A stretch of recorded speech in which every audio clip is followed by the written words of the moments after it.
Now, back live to the Kenny Report. Now, we know there's all sorts of reasons that people go into politics, and they're probably not completely honest with us about what really motivates them much of the time. But we've got to give them the benefit of the doubt and assume that a lot of people go into politics because they want to do things for people, to make the world better for people. So it's kind of weird, isn't it, that politicians like Andrew Laming in the Liberal Party get into trouble shouting on Facebook at constituents, and they're ordered to do empathy training. What on earth is empathy training? We're about to find out. Let's catch up with Katherine Tay, who actually delivers empathy training. Thanks for joining us, Katherine. How could you teach me to have empathy for others? I heard you've got a great heart, so well, I do it all starts already, there, but if it? I didn't, how could you teach it? Well, I think there's the self-awareness about how you're feeling and why you're feeling the way you do and why others feel the way they do. That's sort of the start, really. That's really important in order to be able to then work out how you can solve problems from their point of view. Well, it's fascinating you would start off with self-awareness, because I would have thought that was the opposite. I would have thought if people don't have empathy, it's because they've got too much self-awareness and not enough awareness about what others are thinking. Well, I guess it's about you're making the assumption there that self-awareness means self-focus. And I think in this context, self-awareness is about understanding the effect that you're having, the feelings that you have. So if you're really agitated and reactive or really angry or uptight, the effect that you're going to have on the person that is trying to tell you about a concern they have is going to be quite different than if you're feeling calm and comfortable and curious and engaged and interested in what they have to say to you. Yeah, that's a very interesting point, because if you're feeling tense or distracted, then you'll often appear to be dismissive to people who might be seeking your attention, right? Yeah, I mean, one of the first things that we do is this listening training, and self-focused listening is the first level. It's where people are literally listening to what someone says in order to pivot to something that's important to them about themselves.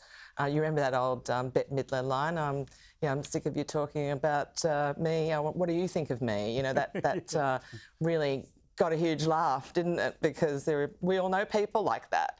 And, you know, when talking to them, you never really feel like they understand you or engage with you. And, of course, that means you just feel less connected to them.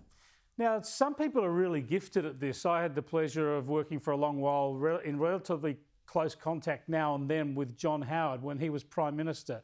And I saw him in situations where he was considering very, very difficult issues in a National Security Committee of Cabinet and the like, then would have to go to another meeting that might be a bunch of school kids. And for that moment, he would shut out everything else and give those school children his undivided attention. And I saw that in Bill Clinton too. People always say that with Clinton, that you're always the most important person is the one in front of him. And I saw it. So there's a natural ability to actually shut out other concerns or other worries and focus on the person you're speaking with, isn't there?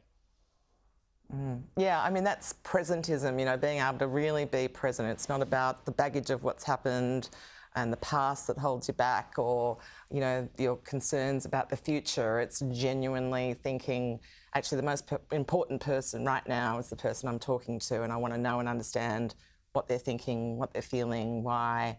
And when you can really engage with somebody like that because you're not holding on to your own emotional baggage, then you're absolutely more able to engage with them. Actually, John Howard, when he was Prime Minister, is a great example. I use that stem cell example as an example of just how well you can do institutional empathy. And he did that in the case of stem cells, where he actually acknowledged all the different perspectives and then allowed us to come to a conclusion as a nation.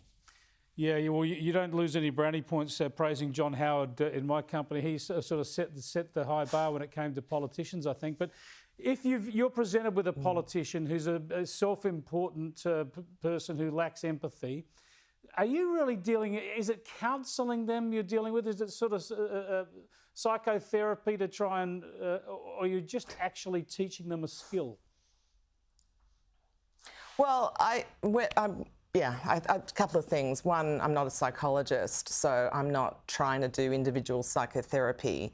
What I am is someone who does engagement and communications in really hard conflict situations where people are angry with each other. So polarised situations, angry activists or angry community members or angry company people or angry governments, all of those things, high conflict situations is my specialty.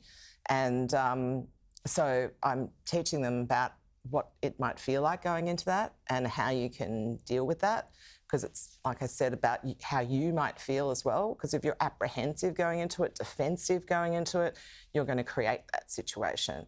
And then it's how the other person might feel and how you can try to make sure they feel as empowered, as capable of engaging effectively in that situation as possible.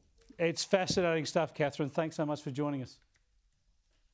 Thank you, appreciate it. Katherine Tay, who's an empathy trainer at Future Eye. I find it fascinating. I'd like to catch up with Katherine again, perhaps in private, to try and present a new, kinder, gentler Chris Kenny report in the future. Don't go away. After this break, the Wednesday Wrangle, we'll look at the Christine Holgate affair and much, much more. You're watching The Kenny Report on Sky News.